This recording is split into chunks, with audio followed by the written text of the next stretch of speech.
Bienvenidos a Con Peras y Manzanas, un espacio donde semana a semana, en menos de 7 minutos, aprenderemos de una forma muy sencilla pero práctica cómo aplicar los principios de la Biblia a nuestras vidas. ¿Estás listo? Comenzamos.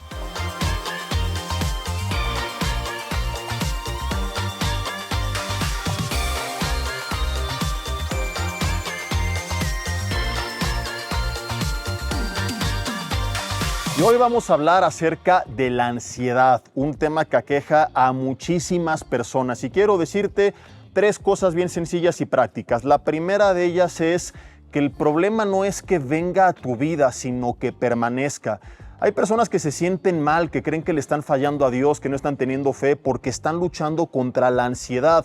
Y vuelvo a repetir, el pecado, si le queremos llamar así, no es que esos sentimientos o emociones, ya sea de ansiedad, de temor, de estrés, de depresión, lo que sea, vengan a tu vida, pues muchas veces es un resultado fisiológico natural de cómo el cerebro procesa la información que está recibiendo. Lo que sí está mal es que permitamos que esos sentimientos se queden en nuestro corazón, que aniden en nuestra alma y que nos empiecen a atormentar. La Biblia nos llama a entregárselos al Señor y quiero darte 2 ejemplos, Antiguo y Nuevo Testamento.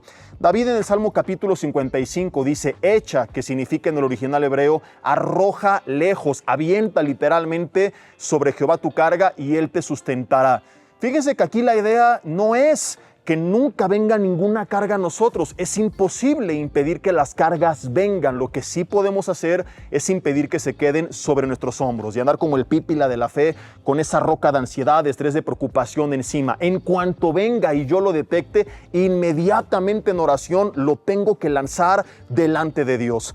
Pablo, por su parte, en el Nuevo Testamento nos dice básicamente lo mismo en Filipenses 4, del 6 en adelante. Nos llama a no estar afanados, pero ¿cómo logro eso? No es impidiendo que el afán venga, sino que después añade que sean conocidas mis peticiones delante de Dios con oración, con acción de ruego y con súplica. Es decir, vino la preocupación, el afán, ese no es el problema, es que te lo quedes. ¿Qué tengo que hacer? Lo llevo delante de Dios en oración y la promesa es que entonces y solamente entonces, no antes, sino hasta después de haber ido delante de Dios a arrojar esas preocupaciones, la paz que sobrepasa todo entendimiento, qué bella promesa, va a guardar mis pensamientos y mi corazón, estado emocional en Cristo Jesús. Lo segundo que quiero decirte es basado en las palabras de Jesús en Mateo capítulo 6, donde bien nos dijo que por más que uno se afane, por más que te preocupes, que te estreses, que tengas ansiedad, no añades a tu estatura un codo, es decir, nada va a cambiar.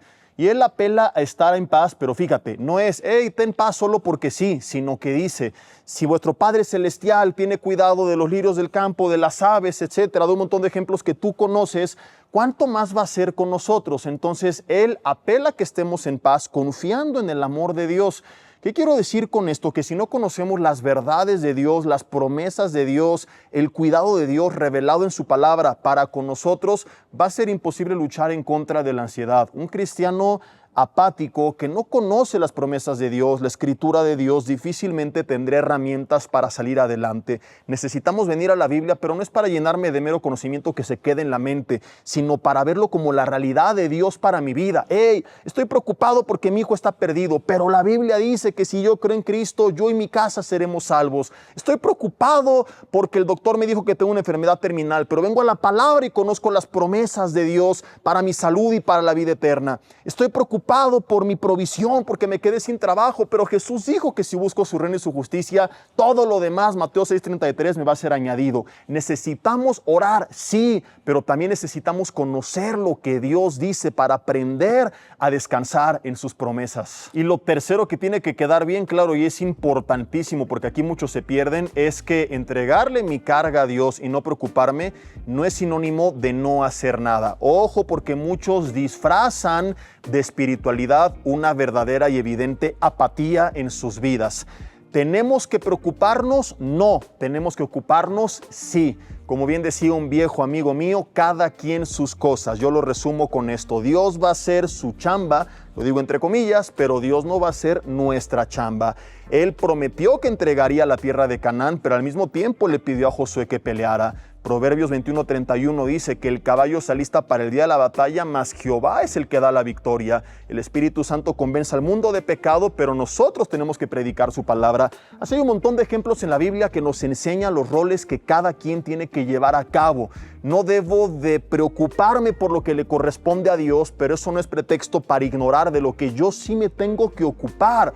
Entonces, por ejemplo, retomando los casos de hace rato, tienes un familiar que está perdido, no se trata solamente de decir, descansaré en Dios. No, tu chamba es predicarle, dar testimonio, esperar la promesa de Dios. Si tú das mal testimonio, por más que ores, probablemente no va a pasar nada. Tienes una situación laboral complicada, estás sin trabajo, hay que orar, clamar a Dios, al mismo tiempo que toco puertas y veo qué oportunidades Dios va a presentar. Tengo un problema de salud, estoy enfermo, creo que el Señor puede sanar, pero al mismo tiempo eso no me justifica para ser irresponsable y olvidar que mi cuerpo es el templo del Espíritu Santo. Yo tengo que hacer lo que a mí me toca y simple y sencillamente hasta ahí. No preocuparme por lo que yo llamo el área restringida, que ya es lo que le corresponde a Dios. Dios va a hacer lo que a Él le toque en su momento y a su manera. Tú no te preocupes, pero sí ocúpate de lo que tienes que hacer. Y para terminar, oremos rápido, pero con fe. Dios, te entregamos toda preocupación, toda ansiedad, todo temor, todo estrés. Llámale por su nombre. Luego, con más tiempo en casa, extiende esta oración, que es solamente un modelo, una guía. Dios, toda preocupación la ponemos delante de ti, la arrojamos lejos. Decidimos descansar en tu amor para con nosotros, creer en tu palabra y en tu promesa, Señor. Creemos que si te amamos, todo obrará para bien, Señor, y que tus pensamientos son de bien y no de mal. Yo oro, Señor, que tú libres a mis queridos amigos y hermanos de toda preocupación, miedo, ansiedad, estrés, en el nombre de Jesús. Que sean libres de toda cadena, de todo tipo de opresión que los está atormentando, Señor. Que de hoy en adelante podamos ocuparnos únicamente de lo que tú nos pides, pero descansar en que tú eres bueno y lo que no está en nuestras manos está en las tuyas. Gracias porque así es. En el nombre de Jesús. Amén. Y no te pierdas la próxima semana nuestro capítulo número 2, donde aprenderemos nuevamente de forma sencilla y práctica, pero muy poderosa, cómo gozarme a pesar de las pruebas y por las pruebas.